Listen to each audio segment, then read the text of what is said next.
Hello everyone, আসসালামু আলাইকুম। কেমন আছেন সবাই? আমি তো আলহামদুলিল্লাহ খুব ভালো আছি। আই হোপ আপনারাও খুব ভালো আছেন। তো আজকে যাচ্ছিলাম হচ্ছে বিপিএল খেলা দেখতে। মক্কার মানুষ হজ পায় না, একটা কথা আছে। তো আমাদের সেটাই হয়েছে এতদিন, এত বছর ধরে মিরপুরে থাকি। এই বছর যাব না, ওই বছর যাব, এরকম করতে করতে আর যাওয়াই হয় নাই। তো শেষ পর্যন্ত ভাবলাম যে এই বছরই যাই। তো শেষ পর্যন্ত হচ্ছে ফর্চুনেটলি বলবো না আনফর্চুনেটলি বলবো, জানি না, মানে শেষ পর্যন্ত মক্কার মানুষ হজ পাইছে। বিষয়টা এরকমই দাঁড়িয়েছে।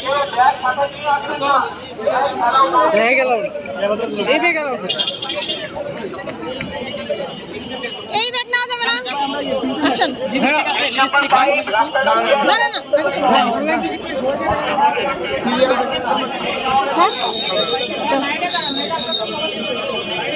এটাই লাইন এই ঠিক করে দাঁড়িয়েছি না না লাইন সবই লাইন আমরা এটা কত নম্বর গেট দেখতেছি এখানে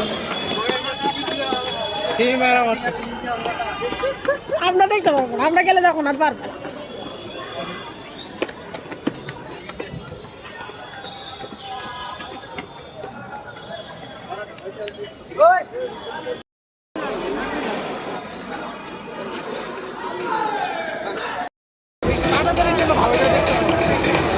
আমি যেহেতু একটা ছোট্ট কার্পেট নিয়ে আসলাম, তো আমি ভাবছিলাম যে কার্পেটে কোনো প্রবলেম হবে না, বাট শেষ পর্যন্ত এটাকে চেকিং করা হয়েছে। তো এটাতে অনেকগুলো কয়েন পাইছে, 5 টাকা, 2 টাকা, 1 টাকা, যেগুলো আমি অনেক দিনে জমাইছি, প্রায় 20-30টার মতো। 20-30 টাকা না, বলতেছি এরকমই হবে, 30টার মতো। ওগুলো সবই রেখে দিছে। তো তারপর হচ্ছে অনেক দৌড়ে টোরে আসছে, বাইরে এত জোরে জোরে সাউন্ড হচ্ছিল, ভাবছিলাম যে কেউ 6-4 মারছে আর কি। বাট আনফর্চুনেটলি এসে দেখি যে না, সেটা আউট হয়েছে, লিটন দাস আউট হয়ে গিয়েছে। তো সেটার জন্য চিল্লাচ্ছিল আর কি। তো নিচের গ্যালারিতে ভিউ ভালো আসতেছিল না, তার জন্য উপরে চলে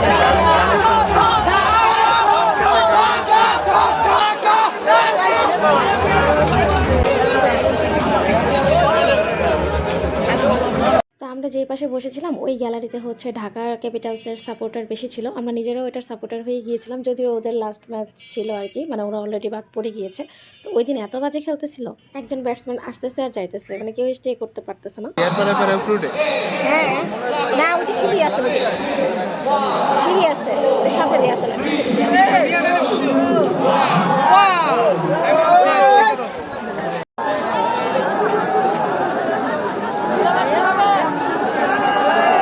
আর এই যে ডানার পুরো নামটা আমি ভুলে গেছি, ওকে ডানা বলে, ডানা 36 না 32 জন ওর নাম। ডান্স করতেছিল, ভালোই লাগতেছিল দেখতে।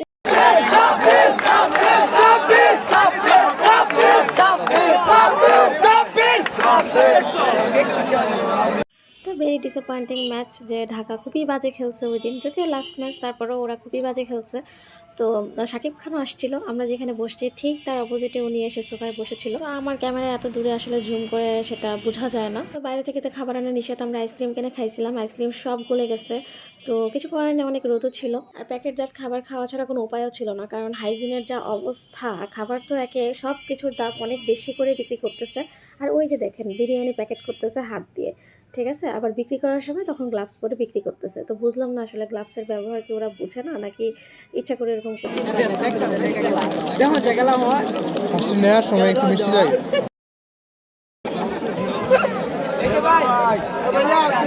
যেহেতু একই দিনে 2টা ম্যাচ, সো ক্ষুধা লাগছিল, ওগুলো তো খেতে পারবো না, তাই প্যাকেট খাবার কিনে খাচ্ছি। জিতে গেছে রাজশাহী বাদ, রাজশাহী বাদ, আমি ধরো কি বলি, খুলনা জিতে রাজশাহী গেছে। ছিল 4 নম্বরে, আজকে খুলনা আর আইতো না ওই দিকে। Wow, এখন গ্যালারিটা দেখে খুব সুন্দর লাগতেছে।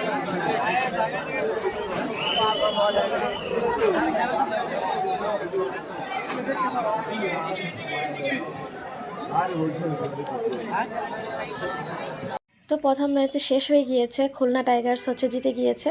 তো এই তো খেলা শেষ, ওরা হাত মিলাচ্ছে, তারপর হচ্ছে এখানে পুরস্কার দিবে আর কি। তো প্রথমবারের মতো সামনাসামনি দেখতেছি, আগে তো হচ্ছে টিভি স্ক্রিনে দেখতাম বেশিরভাগ সময়। মাঠে খেলা দেখার আলাদা একটা মজা আছে।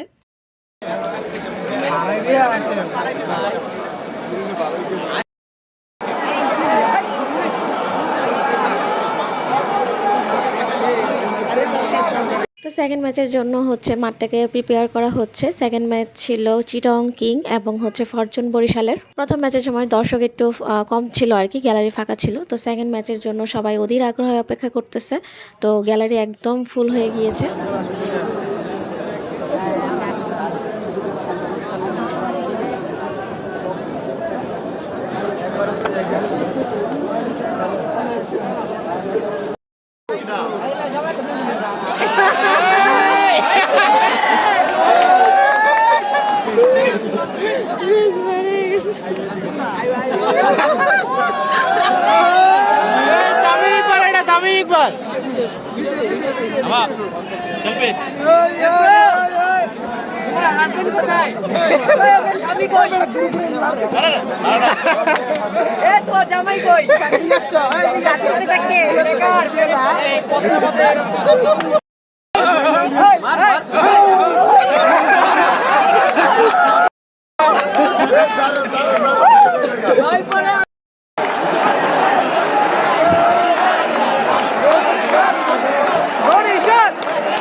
তো বুঝতেই পারছেন যে সেকেন্ড ম্যাচ খুবই জমজমাট হয়েছে এবং খুবই সুন্দর হয়েছে, যার জন্য মানুষ সিট থেকে নেমে একদম সামনে চলে গেছে।